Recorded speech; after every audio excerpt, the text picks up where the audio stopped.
किसान साथियों राम राम। आशा और उम्मीद करता हूं कि आप सब ठीक ठाक हो।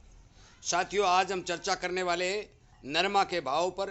क्या सिचुएशन है, कितना सामान, कितना नरमा जो है बाजार में आ रहा है, कितना आ चुका है और आगे क्या सुनेरियो बनने की संभावना जो एक सप्ताह तक की रिपोर्ट निकल के आई है वो मैं आपको बताने जा रहा हूँ। परंतु उससे पहले मैंने कल जो वीडियो ग्वार के ऊपर बनाया था और बहुत से किसान साथियों के जो कमेंट आए थे, मैं उन कमेंटों के जवाब देना चाहता हूँ और वीडियो के माध्यम से उन सभी दोस्तों को यह बता देना चाहता हूं कि 1.25 साल पहले मैंने ये चैनल बना करके किसान के हित में काम करना शुरू किया।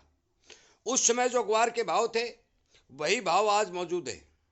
ना मंदी आई है और ना तेजी आई है। ये भी बात कान खोल के सुन लो कि आप ग्वार को कुछ नहीं समझते होगे, परंतु मेरी नज़रों के अंदर ग्वार किसान का सोना है और मैं पुरजोर कोशिश करूंगा कि ये ग्वार किसानों को सोने के रूप में दिखाई दे। आप कुछ भी कहें, इस बात से मेरे को कोई फर्क पड़ने वाला नहीं है। मैं हर किसान को ये बात बताने और समझाने में कामयाबी हासिल भी करूंगा और समझाने की भरपूर कोशिश भी करूंगा कि आप ग्वार को और जिन्सों के बराबर तोल के मत समझिए, क्योंकि हर एक जो जिन्स है जो किसान के घर पैदा होती है वो 1 या 2-3 साल में खत्म हो जाती है, उसमें इतनी ताकत नहीं होती। परंतु ग्वार लगातार 15 वर्ष तक किसान के घर में मौजूद रहता है। जिन किसान भाइयों ने ग्वार खरीद कर ले रखा है, अपने घर में स्टॉक कर के रखे हैं, जिनको नुकसान हो गया, मैं मानता हूं उनका गुस्सा जायज है, उस गुस्सा निकालना भी चाहिए, परंतु गुस्सा उन आदमियों पर निकालना चाहिए जिनके कहने से आपने ग्वार की खरीदारी की, जिसके कहने से आपने बहुत बड़ा स्टॉक खड़ा किया। क्योंकि बड़े बड़े मंचों से ये बात कही गई कि 1 लाख रुपए क्विंटल यदि ग्वार हो जाए तो भी कोई दिक्कत, इसमें कोई अनिचोक्ति नहीं होगी। और आपको फ्री में बीज दिया गया। किसानों ने भरपूर और बहुत ज़्यादा मात्रा में बिजाई की, जिसके कारण बहुत बड़ा स्टॉक खड़ा हो गया और उस स्टॉक के चलते खरीदार और किसान को नुकसान हुआ। कुछ लोगों ने यह भी कहा कि अक्टूबर में तेजी खरीद लो तो खरीद लो। आप उन लोगों के घर क्यों नहीं गए? किसान के ऊपर आवाज उठा सकता है, उसको कुछ ना कुछ कह सकता है, परंतु जो लोग आपके संपर्क में नहीं है, जो लोग आपको गुमराह कर रहे हैं, जो लोग आपको नुकसान पहुंच रहा है, मुझे पता है कि किसान उसी का समर्थन कर रहा है। साथियों, जो मर्जी कुछ भी कहे, परंतु मेरी नजरों में ग्वार सोना है, सोना रहेगा। और मैं भरपूर कोशिश करूंगा कि किसान को इससे जो नुकसान हुआ है उस नुकसान की भरपाई हो सके, और मैं लगातार इसके बारे में आवाज उठाता रहूंगा। सरकारी संस्थाओं तक पहुंचाने की कोशिश करूंगा, एक्सपर्टों तक पहुंचाने की कोशिश करूंगा और इस बात को लगातार सोशल मीडिया पर उठाऊंगा ही उठाऊंगा। नंबर 2 रही बात, कुछ भाइयों ने यह भी कहा है कि आपने मौसम के बारे में यह कह दिया कि बरसातें कम होगी, बिजाई कम होगी। हाँ, होगी बिजाई कम, बरसातें कम होगी। मानसून विभाग ने तो पिछले साल भी यह कहा था कि बरसात सामान्य रहेगी, फिर कहाँ गई सामान्य? हरियाणा का बहुत बड़ा भारी भरकम हिस्सा सूखा रह गया। कहीं खंड वर्षा के रूप में इतना पानी पड़ा कि वहां फसलें चौपट हो चुकी, और वही हालत अब की बार होने वाले है। आप हिमाचल प्रदेश, जम्मू कश्मीर में जाकर देखिए, उत्तराखंड में जाकर देखिए, जनवरी के अंदर 80% की कमी दर्ज हुई है जो बर्फ पड़ रही है। ये जलवायु परिवर्तन का असर है। मैं मेरे एक्सपीरियंस के आधार पर बता रहा हूं, और विदेशी साइटें ये दिखा भी रही है। मैं भारत के मौसम विभाग के ऊपर उंगली नहीं उठाता, परंतु मैं ये भी कहता हूं कि आज से 4 दिन पहले मौसम विभाग ने यह कहा था कि उत्तर पश्चिमी भारत के अंदर अच्छी वर्षा होगी। कहां गई वो वर्षा?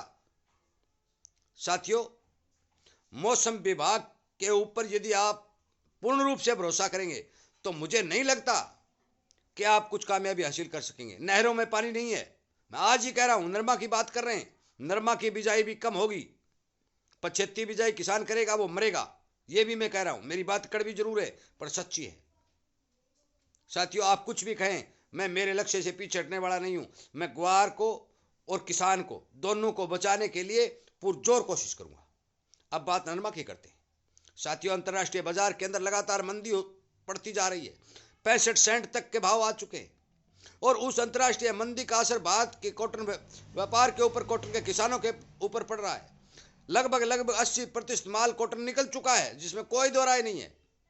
शनिवार को मंडी में केवल 99,000 गांठों की आवक हुई, और मैंने पिछले वीडियो में बताया था भी अब ज्यादा माल किसान के पास नहीं बचा है। सूती धागे की मांग कमजोर होती जा रही है। मौके पर किसी तरह की कोई तेजी बनने के कतई कोई आसार दिखाई नहीं दे रहे हैं।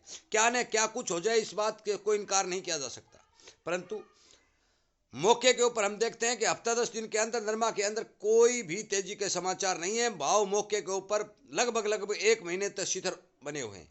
सूती धागे की मांग कमजोर है। मंडियों के अंदर आवक घट चुकी है।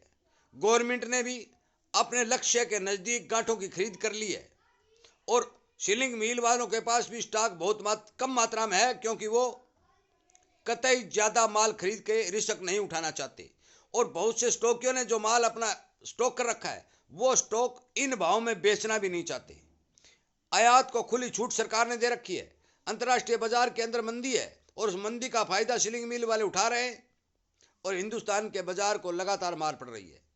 साथियों, नरमा की आमदनी अब की बार जो मैंने बताई थी उससे 1, 2, 5 लाख की मैं ज्यादा नहीं कह सकता, इससे ज्यादा बढ़ नहीं सकती। मैंने ये बात कही थी कि 265, 260 और लास्ट में 270 लाख गांठ से ऊपर एक गांठ भी भारत के अंदर पैदा नहीं होगी और इन्हें 60 लाख गांठों का आयात करना पड़ेगा। ये बात मैं कह चुका हूं और वो सरकार ने स्वीकार कर लिया कि बजट के अंदर उन्होंने ये कहा कि नरमा का प्रोडक्शन लगातार घट रहा है, उसे बढ़ाने के लिए 5 वर्षीय योजना लागू की जाए।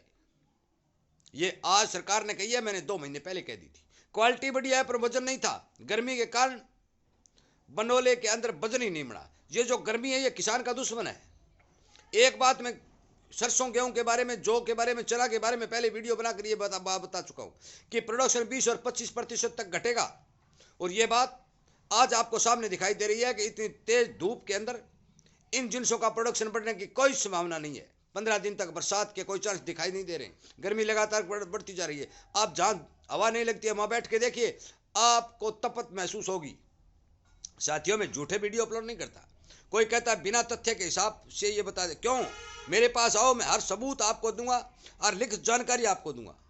जिन आदमियों के साथ में जुड़ा हुआ हूं उन आदमियों से मैं लगातार जो बात कर रहा हूं और उन्हीं बातों के आधार के ऊपर जो आपको जानकारी दे रहा हूं, यह जानकारी कतई झूठी नहीं है। यह अनुमानित सिस्टम होता है। यह 100% गारंटी कोई नहीं ले सकता। कल कोई क्या मरे या जिए इस बात का किसी को पता नहीं। जो जानकारी किसान हित में मिल रही है और किसानों तक पहुंचाने की भरपूर कोशिश कर रहा हूं, किसान को जागरूक करने की कोशिश कर रहा हूं। इसीलिए मैं आपसे विनय निवेदन करता हूं कि आप इस चैनल को सब्सक्राइब करके सामने वाली घंटी का बटन दबाइए ताकि आपको समय पर वीडियो मिल सके। कमेंट करते रहिए। कमेंटों से कुछ बढ़ने वाला नहीं है। अच्छाई का साथ दें। जो आपकी आवाज़ उठा रहा है, लगातार चैनल बना करके सोशल मीडिया पर किसान की ताकत बढ़ा रहा है, उसके साथ दें ताकि उन बड़े बड़े एक्सपोर्टरों तक हमारी बात पहुंचे, सरकार तक हमारी बात पहुंचे और सरकार को इस बारे बाध्य होना पड़े कि हमारी चीज जिनसों का जो रेट है वो रेट इतना कम मिल रहा है कि किसान उसमें अपना भरपेट खाना भी नहीं खा सकता। पानी के बराबर आपका दूध बिक रहा है। पानी 25 रुपए है, आपका दूध भी 25 रुपए है। नरमा आज 7,000 बिक रहा है, आपकी लागत 9,000 रुपए है। सरसों एकदम से बाजार में आई नहीं, उससे पहले आपके सरसों को 5500 रुपए कर दिया गया। हर जिन्स के ऊपर आपकी मार पड़ रही है। आप जो किसान की आवाज उठा रहे हैं उसी को पागल मूर्ख हर तरह के कमेंट लिख कर के और अपना ये प्रदर्शन बता रहे हैं कि किसान के साथ लड़ रहा है। साथियों, मेरे साथ लड़ाई करने से क्या फायदा? मैं तो किसान को जागरूक और सावधान करने की कोशिश कर रहा हूं। लड़ाई करनी है तो उन बड़े बड़े एक्सपोर्टरों से करें, सरकार से करें जो किसान हित में काम नहीं कर रही है। ये आपसे छुपी नहीं है, आपको पता है।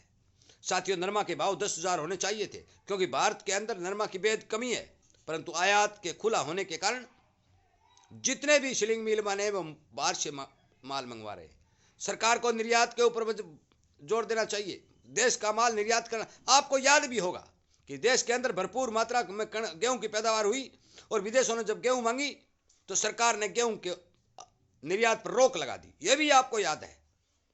आपसे कोई बात छुपी हुई नहीं है। सरकार क्या कर रही है? बड़े बड़े व्यापारी, बड़े बड़े एक्सपोर्टर क्या कर रहे हैं? ये छोटे व्यापारी, दुकानदार, मजदूर और गरीब का कुचुम्बर निकालने के लिए जुटे हुए हैं। भाव के बारे नरमा बो लीजिए। मैं ये नहीं कहता नरमा मत बोइए, नरमा बोइए। बोएंगे तब जो आपको भरपूर पानी मिलेगा। नहरों के अंदर पानी, इंदिरा गांधी नहर में तो पानी पीने के लिए छोड़ने की घोषणा कर दी गई है। डैमों का जलस्तर घटता जा रहा है। बर्फ के पहाड़ पिघलते जा रहे हैं। गर्मी बढ़ती जा रही है। मैं साथियों बिना तथ्य के, बिना सबूत के किसी प्रकार की कोई जानकारी नहीं देता। इसीलिए नरमा की बात है, मैं नरमा पर यह बता देना चाहता हूं कि अगले इतवार तक मुझे शिथिल भाव दिखाई दे रहे हैं। किसी प्रकार की तेजी की संभावना नरमा के अंदर मौके पर बनती नहीं दिखाई दे रही है। यदि किसान की यदि अच्छी किस्मत है तो 200-400 रुपए, 100-200 के कोई सर्किट लग जाए, बढ़ जाए तो मैं कुछ नहीं कह सकता। इसलिए साथियों, नरमा के ऊपर जो अपडेट आएगी, हर जिनिस के ऊपर जो मेरे पास अपडेट है, मैं सच्चाई बताता हूँ। और जितने भी काम करने वाले, जितने भी बड़े बड़े एक्सपोर्टर हैं, वो इस बात को समझ भी चुके हैं कि यदि इस आदमी के पास कोई बात चली गई तो ये फौरन वीडियो के माध्यम से किसानों तक पहुंचाएगा। वो मेरे तक बात पहुंचाने के, रोक लगाने के अंदर जुटे हुए कि इस आदमी को पता नहीं चले कि हम जो काम कर रहे हैं। परंतु फिर भी इधर उधर से मुझे जो जानकारी मिलती है, मैं किसान तक पहुंचाने की भरपूर कोशिश करता हूं। साथियों, वीडियो सुनने के लिए, लाइक और शेयर करने के लिए, किसान हित में काम करने के लिए, किसानी को बचाने के लिए और हर किसान तक वीडियो को शेयर करने के लिए आपका मैं धन्यवाद करते हुए मैं आपसे ये उम्मीद करूंगा कि आप इस तरह के कमेंट करने की बजाय अच्छे कमेंट करिए, ताकि किसान के संगठन का जो दबाव है, जो प्रेशर है, वो हर एक आदमी को, हर एक एक्सपोर्टर को, सरकार को दिखाई दे। आपस में लड़ाई करके मरने से कुछ नहीं होने वाला। इसलिए मेरी बात का बुरा नहीं माने, जो मैंने बात कही है वो सच्ची कही है, और सच्चाई ही मैं वीडियो के माध्यम से किसान तक पहुंचा रहा हूं। वीडियो सुनने के लिए, लाइक और शेयर करने के लिए आपका बहुत बहुत धन्यवाद।